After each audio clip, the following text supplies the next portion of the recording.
eritema, pruritus, dan skuama. Jadi kalau eritema itu merujuk kepada munculnya kemerahan pada kulit, kemudian pruritus itu adalah adanya rasa gatal atau keinginan menggaruk gitu ya. Dan yang ketiga adalah adanya skuama atau pengelupasan pada kulit. Jenis-jenis dari dermatitis yang pertama adalah atopik, yang kedua adalah dermatitis kontak alergi, yang ketiga adalah dermatitis kontak iritan, yang keempat adalah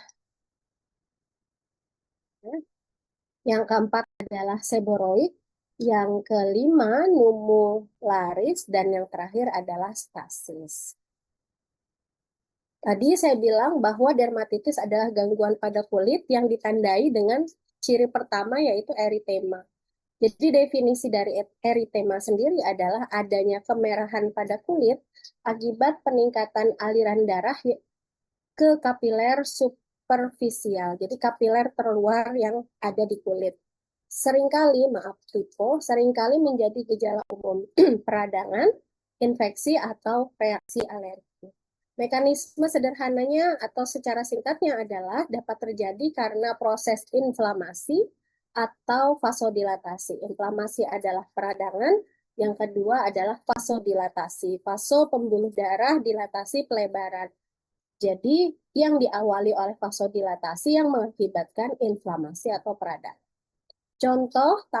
Contoh adanya eritema ini bisa tampak kemerahan pada dermatitis, bisa juga terjadi pada luka bakar ringan atau pada saat kondisi alergi. Ciri yang kedua adalah pruritus. Pruritus ini adalah sensasi gatal yang menimbulkan keinginan untuk menggaruk. Bagaimana bisa muncul rasa gatal atau pruritus ini? Ini dipicu oleh pelepasan mediator inflamasi. Misalnya seperti yang kita ketahui sebelumnya, bahwa mediator inflamasi itu ada histamin dan prostaglandin yang merangsang ujung saraf sensorik di kulit, sehingga muncullah rasa gatal. Contohnya adalah gatal yang muncul dengan pemicu alergi, atau bisa jadi dermatitis, yang dalam hal ini menjadi pokok bahasan kita, atau urtikaria. Kemudian tadi ada ciri ketiga adalah skuama. Jadi skuama ini adalah sisik atau lapisan tipis kulit mati yang mengelupas dari permukaan kulit. Bagaimana mekanismenya? Ini terjadi akibat gangguan proses keratinasi atau regenerasi dari epidermis atau lapisan kulit terluar. Contohnya ini terlihat pada kondisi dermatitis dalam konteks ini yang kita bahas, atau dalam kondisi psoriasis, ini nggak kita bahas, atau infeksi jamur kulit. Jadi penampakannya bisa sama, mirip gitu ya. Jadi makanya perlu penegakan diagnosis dalam menentukan apakah skuama ini terbentuk karena dermatitis, dengan diagnosis dermatitis maksud saya, apakah dia psoriasis atau dia infeksi jamur kulit. Berikut adalah gambaran sederhana untuk mengingat si eritema, pruritus, dan skuama. Dan ketiga ciri ini mendefinisikan apa yang disebut dengan dermatitis. Jadi eritema kemerahan, pruritus rasa gatal, timbul atau keinginan menggaruk atau adanya rasa gatal, dan skuama pengelupasan pada sekitar daerah yang gatal dan merah tadi. Jenis-jenis dermatitis, tadi saya sebutkan ada 6. Yang pertama adalah dermatitis atopik. Dermatitis atopik ini yang biasanya paling umum muncul. Dia definisi dan ciri klinisnya adalah yang pertama muncul secara kronis. Jadi kalau bisa kita bilang dermatitis bawaan gitu ya, munculnya dalam jangka waktu yang panjang. Kemudian rekuren, sering berulang. Pruritus hebat, jadi gatalnya tuh gatal sekali. Kulitnya kering di daerah yang terjadi dermatitis. Ada lesi di wajah dan lipatan siku atau lutut. Jadi ini ciri-ciri klinisnya. Ada luka di daerah wajah atau lipatan siku lutut. Kalau contoh tampilan klinisnya seperti gambar di pojok kanan atas ini. Ini biasanya adalah jenis dermatitis atopik. Kenapa? Karena dia muncul di lipatan siku. biasanya di lutut atau di wajah. Penyebab atau pencetusnya apa? Yaitu gangguan skin barrier atau perlindungan atau lapisan pada kulit teratas yang disebabkan oleh mutasi filaggrin. Filaggrin ini adalah sebuah apa protein yang penting yang ada di lapisan terluar kulit atau epidermis yang mempunyai fungsi untuk mengikat serat keratin. Nah, keratin ini kan yang membuat struktur sel kulit kita itu menjadi kuat. Jadi bisa mempertahankan kelembapan dan menghalangi em, sesuatu yang dianggap antigen oleh tubuh atau kotoran. Selain itu juga keratin di kulit yang masih normal atau kuat itu biasanya bisa menjaga kelembapan serta pH kulit sehingga tidak mudah terinfeksi, tidak mudah menimbulkan respon imun. Nah, mutasi pada filagrin ini dapat melemahkan fungsi si penghalang kulit tadi yang kita sebut sebagai keratin. Eh, Hal ini adalah satu hal yang tidak bisa dihindari karena biasanya sifatnya adalah genetik. Gitu. Kemudian yang kedua adalah kontak alergi. Jadi kalau kontak alergi ini cirinya adalah adanya eritema, kemudian ada papul vesikel. Jadi dia eh, pada apa namanya pada ujung-ujung pembuluh darah itu terlihat merah gitu ya. Terus gatalnya di daerah kontak dengan alergen. Dan biasanya faktor penyebabnya adalah reaksi hipersensitivitas atau reaksi imunitas tubuh kita yang di mana kontak alergi dermatitis ini masuk kepada reaksi hipersensitivitas tipe 4. Kalau tipe alergi kan kita tahu ya ada tipe 1, tipe 2, tipe 3, dan tipe 4. Jadi yang dermatitis kontak alergi ini masuk ke hipersensitivitas tipe 4. Kalau yang pertama kan hmm, dimediasi IgE, kalau yang kedua IgG dan IgM, yang ketiga adalah kompleks imun, ikatan kompleks antigen antibody. Kemudian yang keempat adalah typical delay atau tertunda. Dia biasanya diperantarai oleh sel T dan munculnya biasanya lebih lambat. Makanya dibilang delay reaction. Ya. Contoh alergen itu bisa nikel, parfum atau pembawanya, kemudian latex atau karet, dan juga kosmetik tertentu. Yang ketiga adalah kontak iritan, dermatitis kontak iritan. Bedanya apa dengan yang di atas? Kalau yang di atas ini eh, dimediasi oleh respon imun, jadi alergen, oleh si alergen. Makanya disebut kontak alergi, sehingga respon imun itu muncul. Tapi kalau kontak iritan, ini adalah zat-zat yang sifatnya iritasi dan tidak melibatkan respon imun. Maka dia disebut kontak iritan. Jadi terkena iritan tertentu gitu ya.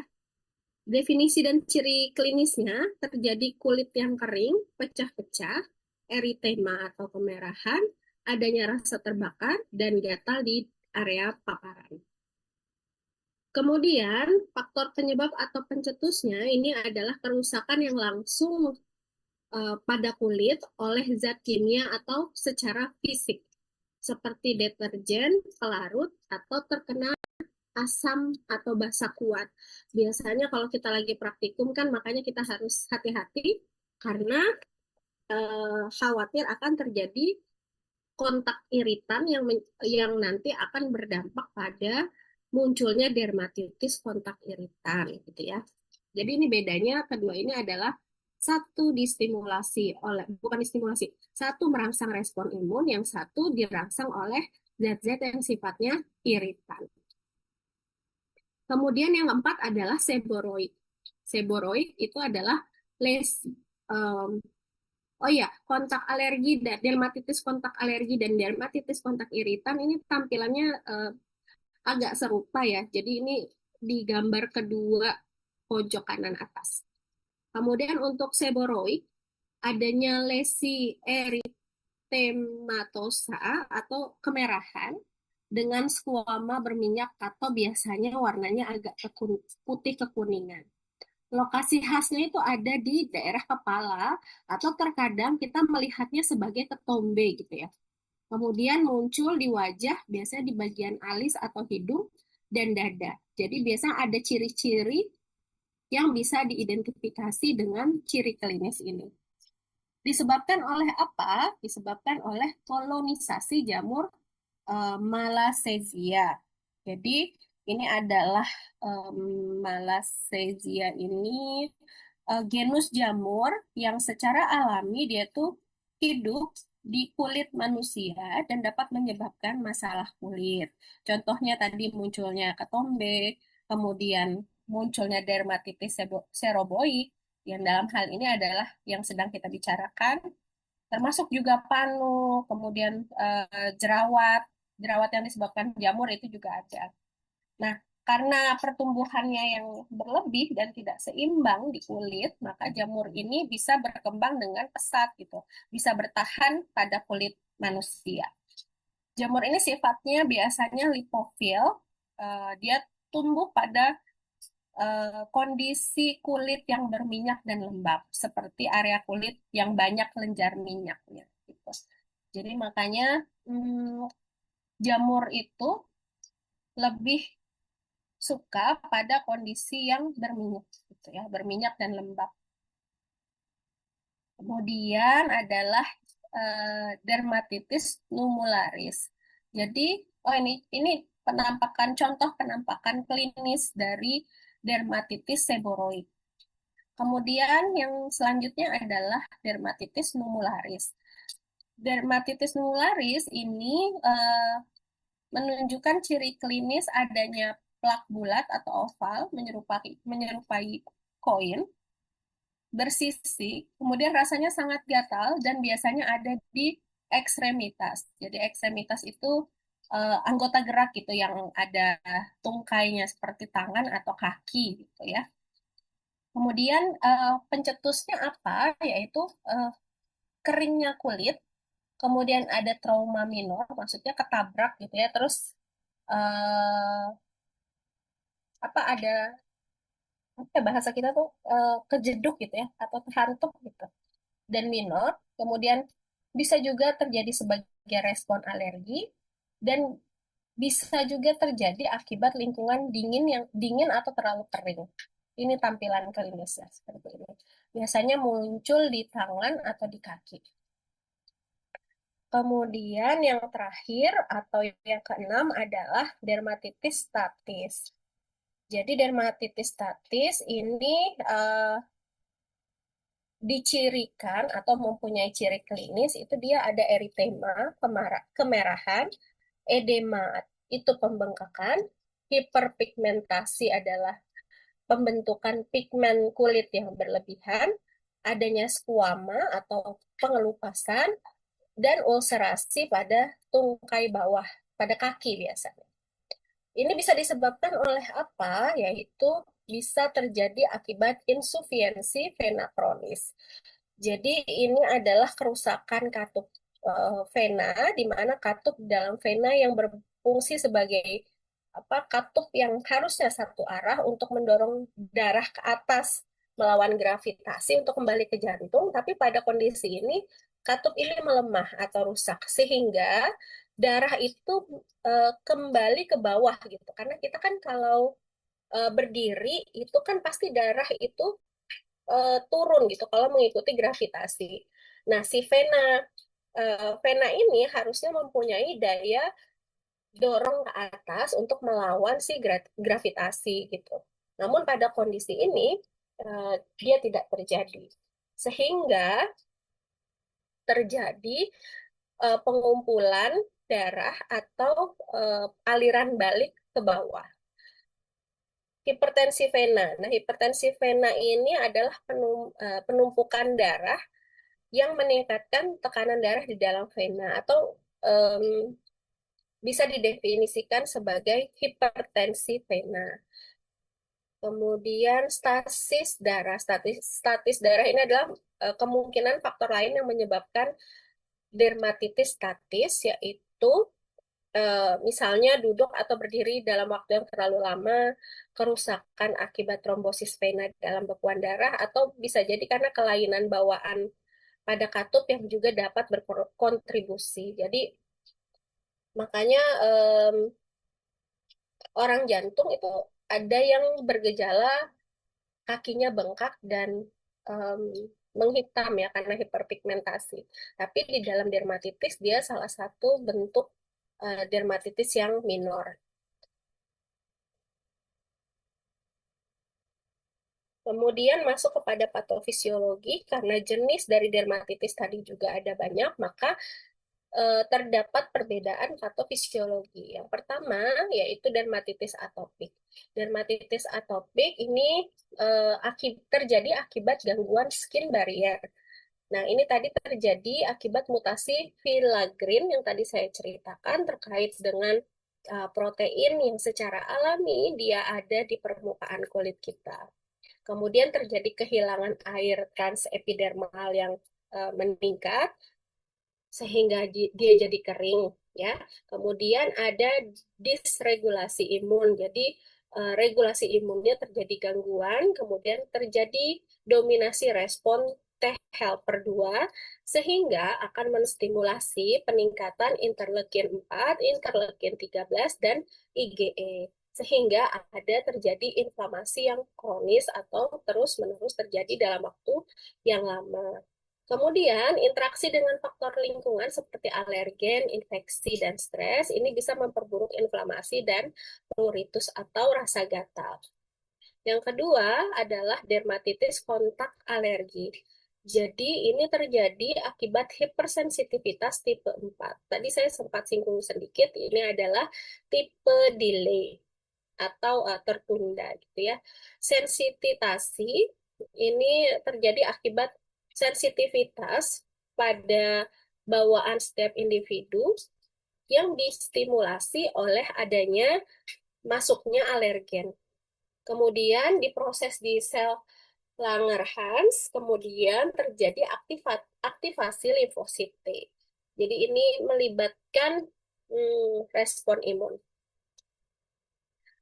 Kemudian terjadi elisitasi, yaitu paparan ulang, di mana limfosit T itu memaparkan sitokin proinflamasi, interferon gamma, dan TNF alpha.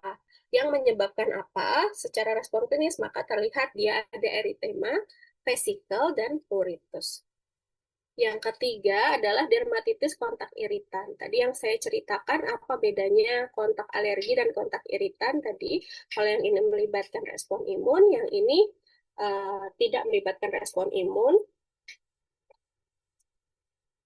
Yang maaf, bukan tidak melibatkan respon imun, tapi ini disebabkan oleh alergen dan yang ini oleh iritan. Jadi bahan pencetusnya yang berbeda. Maaf ya, saya ralat. Kemudian bagaimana proses patofisiologinya terjadi akibat kerusakan langsung sel epidermis, akibat zat kimia atau ada kontak fisik. Dapat terjadi karena hilangnya lipid barrier, jadi barrier atau lapisan lemak pada kulit itu hilang, kemudian atau rusak sebagian gitu ya. Kemudian dapat mengakibatkan iritasi dan inflamasi non-imun. Hal ini diakibatkan akibat aktivasi sitokin proinflamasi lokal, interleukin 1 alfa dan TNF alfa, yang mengakibatkan munculnya eritema, rasa terbakar, dan skuama. Yang keempat adalah dermatitis seboroik.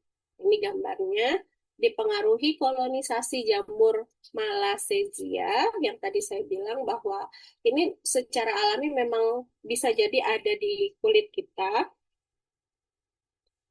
Kemudian eh, kaya kelenjar, jadi maksudnya itu yang berminyak gitu ya, dalam kondisi minyak. Makanya kalau kita tinggal di daerah tropis itu harus mandi 2 kali adalah untuk mengurangi kadar minyak yang bisa menjadi lahan potensial untuk si koloni jamur Malassezia ini untuk berkembang biak merusak kondisi kulit yang normal.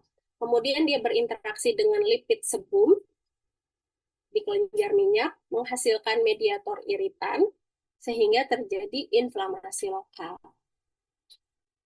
Kemudian apa yang terjadi? Adanya respon imun abnormal yang mengakibatkan eritema, skuama berminyak atau berwarna kuning.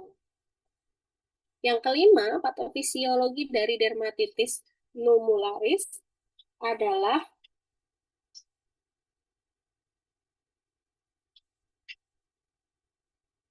adanya gangguan skin barrier atau perlindungan kulit yang paling atas, ditambah dengan terjadinya inflamasi kronis. Faktor pencetusnya apa? Kulit kering, trauma minor, dan alergi yang dapat memicu inflamasi T helper 1 dan T helper 2. Lesinya berbentuk plak bulat atau oval akibat infiltrasi dari limfosit. Jadi kenapa bisa bulat? Ini terjadi akibat infiltrasi limfosit dan makrofag pada kulit, lapisan kulit dermis. Kemudian yang keenam adalah dermatitis stasis. Ini terjadi insufisiensi vena kronis dengan peningkatan tekanan vena dan mengakibatkan stasis darah. Kemudian permeabilitas kapilernya bisa meningkat sehingga terjadi ekstravasasi eritrosit atau tingginya kadar eritrosit. Hemosiderin deposit, jadi terdeposit di bawah tungkai kaki. Kemudian ini terjadi akibat aktivasi sel endotel dan sitokin inflamasi. Jadi yang berperan di sini adalah sel endotel dan sitokin inflamasi. Yang mengakibatkan apa? Adanya terjadi edema, eritema, hiperpigmentasi, hingga ulcerasi. Prinsip tata laksana, di sini saya sengaja menuliskan dari beberapa referensi, namun bisa nanti kita bandingkan atau kita lihat ternyata pada dasarnya itu adalah sama, yaitu yang pertama harus menghindari faktor pencetus. Jadi setiap reaksi alergi atau reaksi imunitas itu yang bisa kita lakukan sebagai terapi non farmakologis adalah hindari faktor pencetus. Apa yang sekiranya kita alergi atau kita hipersensitivitas, maka kita harus hindari. Yang kedua adalah memperbaiki skin barrier. Nah, skin barrier itu harus dipertahankan kualitasnya agar dermatitis ini bisa dihindari dengan dan kalau misalkan terjadi dermatitis, maka pemberian emolien ini adalah semacam first line-nya untuk mengatasi dermatitis. Kemudian adalah adanya kontrol inflamasi dengan pemberian kortikosteroid topikal atau pemberian inhibitor kalsineurin. Kemudian kurangi pruritus dengan pemberian antihistamin supaya tidak memperparah peradangan yang ada gitu ya. Jadi nanti kalau terlalu sering digaruk karena terasa gatal, digaruk nanti gatalnya terasa lebih hebat lagi karena si respon imun juga terangsang untuk mengeluarkan histamin, kemudian ada risiko pasti untuk terjadi infeksi sekunder. Ya, jadi akan memperparah, maka biasanya diatasi dengan antihistamin. Kemudian atasi infeksi sekunder kalau terlanjur memang ada infeksinya. Misalnya ada infeksi bakteri atau jamur. Gitu ya. Emolien yang dimaksud dalam slide sebelumnya itu contohnya kalau menurut AAD, NICE, dan EDF itu adalah emolien, contoh emolien adalah petrolatum, ceramid, krim. Jadi krim ceramid. Kalau kortikosteroid topikal itu biasanya menggunakan hidrokortison, triamcinolone, atau clobetasol. Kemudian inhibitor kalsineurin itu pakainya tacrolimus atau pimecrolimus. Jadi dipilih ya mau pakai yang kortikosteroid topikal atau inhibitor kalsineurin. Ini salah satunya. Kemudian untuk antihistamin oral itu bisa pakai cetirizine, loratadine, atau hidroksizin. Pemberian antibiotik atau anti jamur bila infeksi sekunder, tentunya ini yang topikal. Jadi kalau antibiotik topikal itu biasanya gentamicin ya, gentamicin. Terus anti jamur bisa pakai golongan azol kayak miconazole, ketoconazole. Untuk yang sistemik, jika diperlukan dan dalam kondisi yang tidak merespon baik pemberian yang topikal, maka biasanya diberikan prednison, siklosporin, atau dupilumab. Jadi, ini adalah rekomendasi internasional dari AAD, NICE, dan EDF.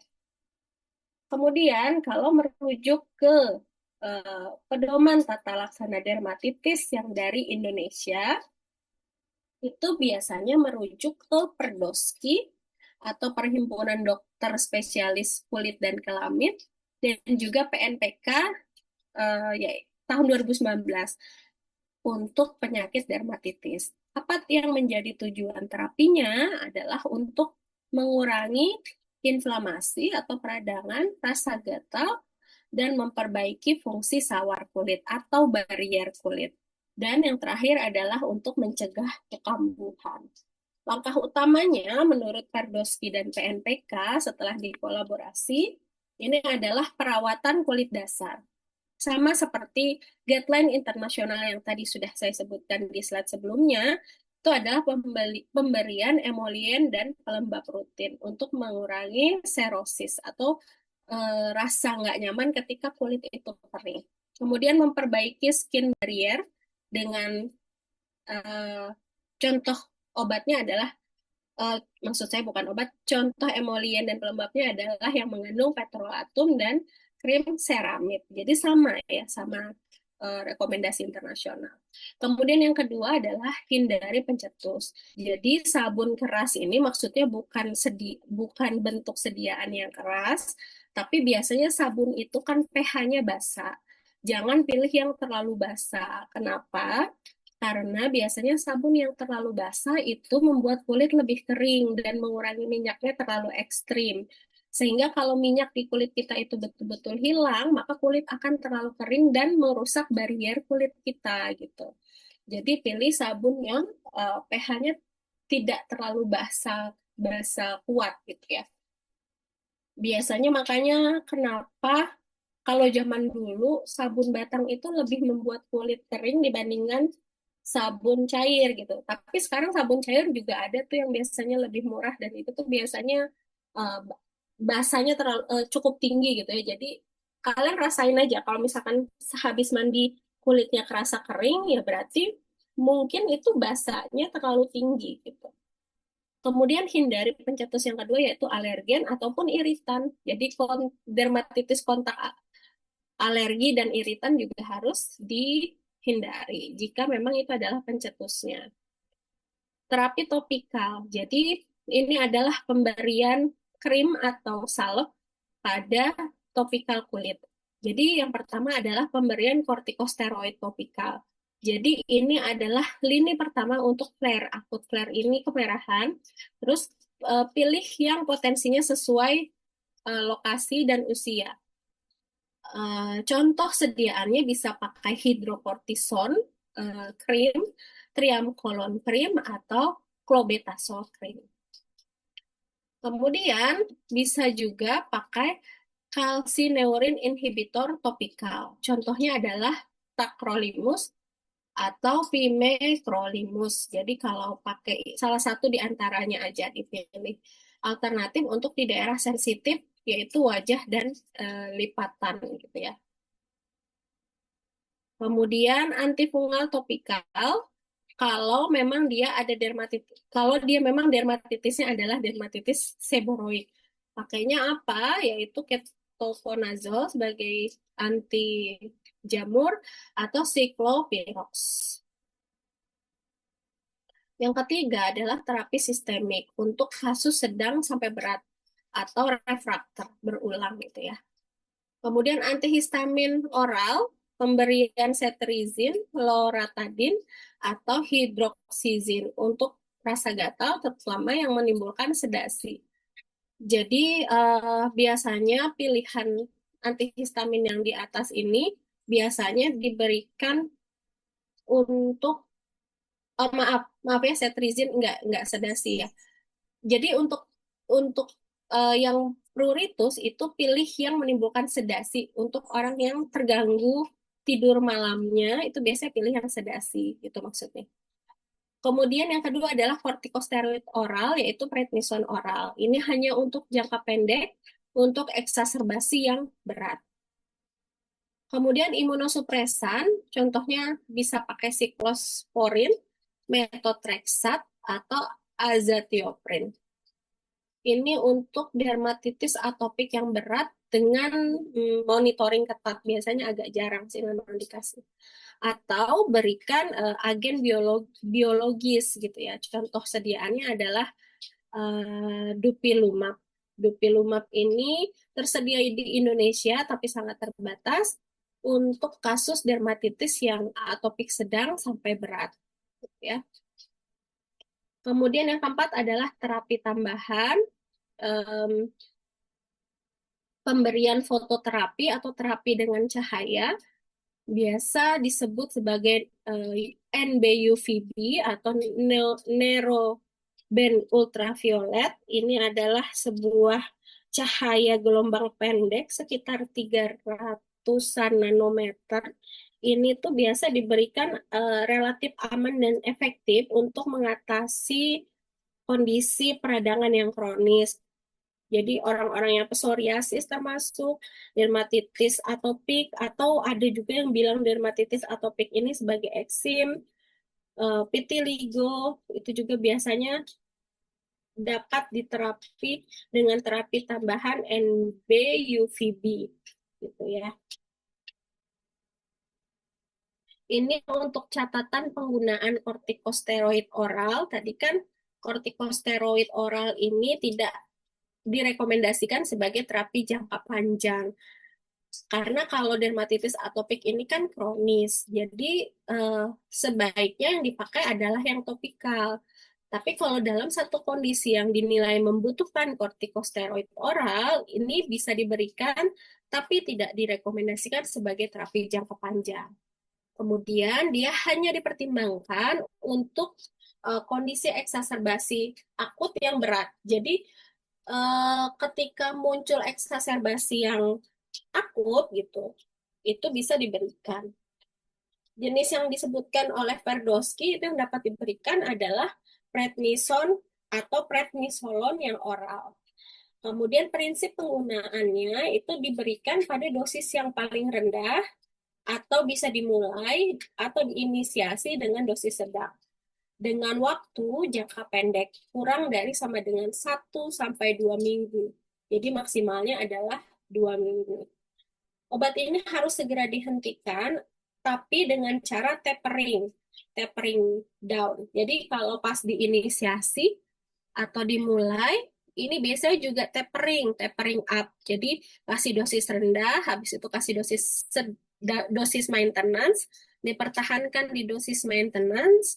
Ketika mau dihentikan, maka dia harus diturunkan perlahan juga. Jadi misalnya 4 miligram, nanti diminum 2 miligram, baru dihentikan. Jadi nggak boleh tiba-tiba, karena dia adalah kortikosteroid. Kemudian hindari penggunaan kronis, penggunaan dalam jangka waktu yang lama, karena ada risiko efek samping, yaitu terjadi supresi adrenal pada ginjal, osteoporosis, gangguan pada tulang, hipertensi, dan juga diabetes. Kemudian catatan kedua dari penggunaan kortikosteroid oral ini adalah pada dermatitis seboroik ini tata laksana utama adalah sebenarnya anti jamur topikal dan sistemik. Jadi kortikosteroid topikal potensi rendah dan sedang.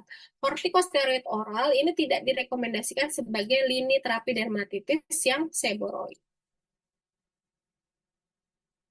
Kalau tadi adalah rekomendasi internasional yang pertama, terus yang kedua adalah nasional. Kalau yang ini adalah pedoman dermatitis dari WHO. Jadi WHO ini tidak punya guideline khusus untuk dermatitis, tapi memasukkan jenis atau obat dermatitis dalam konteks penyakit umum dalam daftar obat esensialnya WHO. Prinsip tata laksana menurut WHO untuk dermatitis adalah sama juga, yaitu yang pertama pemberian emolien dan skin barrier care. Jadi ini diberikan sebagai terapi utama jangka panjang. Jadi memang kita harus selalu menjaga kelembapan kulit kita. Jadi mungkin kalau daerahnya kering, kebetulan sih kalau di Kalimantan Timur itu kelembapannya tinggi ya. Jadi kita lebih cenderung lebih berminyak kalau pada kulit. Tapi kayak misalkan di daerah Jawa Barat gitu ya, misalkan di Bandung itu kelembapannya cenderung lebih rendah dibanding kita di Kalimantan. Itu biasanya memang kulit cenderung kering gitu. Maka si emollients ini harus lebih digunakan secara intensif. Kemudian yang kedua adalah pemberian topical corticosteroid. Misalnya hidrokortison dan betametason untuk inflamasi yang akut. Kemudian jika diperlukan bisa diberikan topikal antifungal, misalnya ketoconazole atau clotrimazole untuk dermatitis seboroid. Kemudian yang keempat adalah pemberian oral antihistamin untuk kontrol rasa gatal yang berat, yaitu dengan pemberian klorpeniramin, diphenhidramin, hidroksizin, cetirizin, dan loratadin. Kemudian pemberian kortikosteroid sistemik atau pemberian imunosupresan ini hanya diberikan untuk kasus berat yang tidak responsif pada terapi yang topikal. Maka yang diberikan adalah prednison atau dexamethasone. Jadi kalau punyanya WHO itu adalah prednison atau dexamethasone. Sedangkan tadi kalau di Indonesia itu adalah prednison dan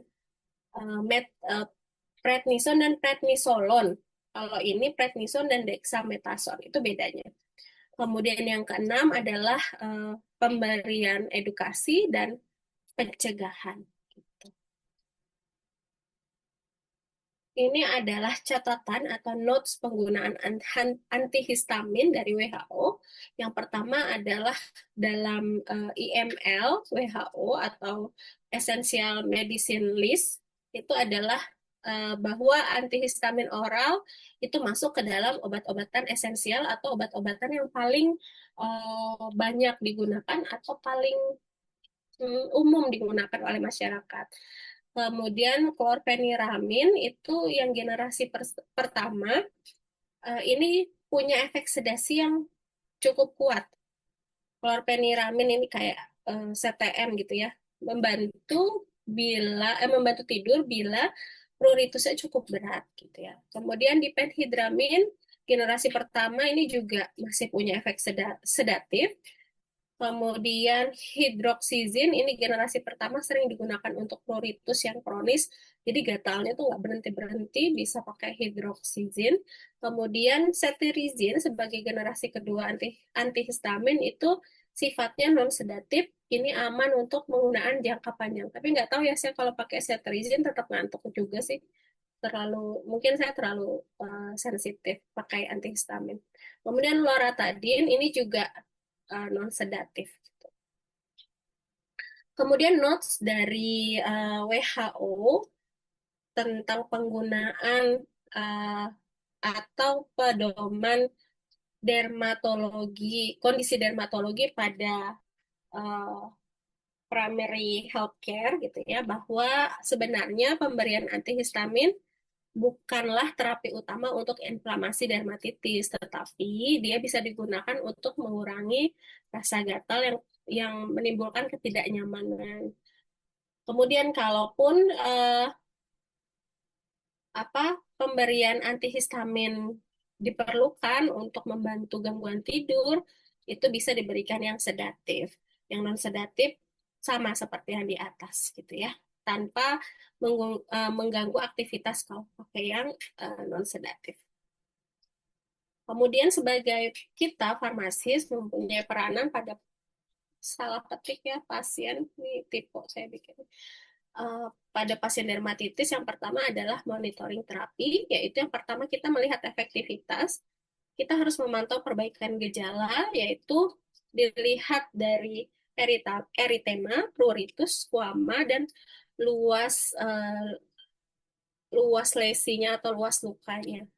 Kemudian evaluasi kepatuhan penggunaan obat topikal, kortikosteroid, emolien, dan antifungal.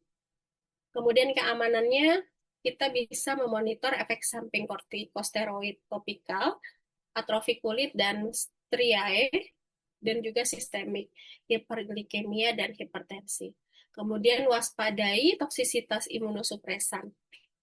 Jadi penggunaan siklosporin, petotrexat, dan azathioprin ini perlu pemeriksaan laboratorium rutin. Kemudian kita juga bisa memantau interaksi obat. Jadi kita biasanya kalau kasus-kasus dermatitis ini, eh,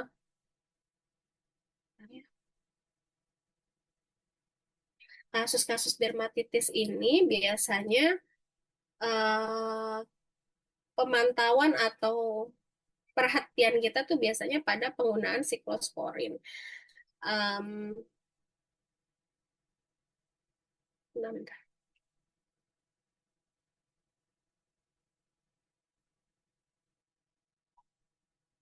layar saya nggak bisa gerak soal. Bentar ya,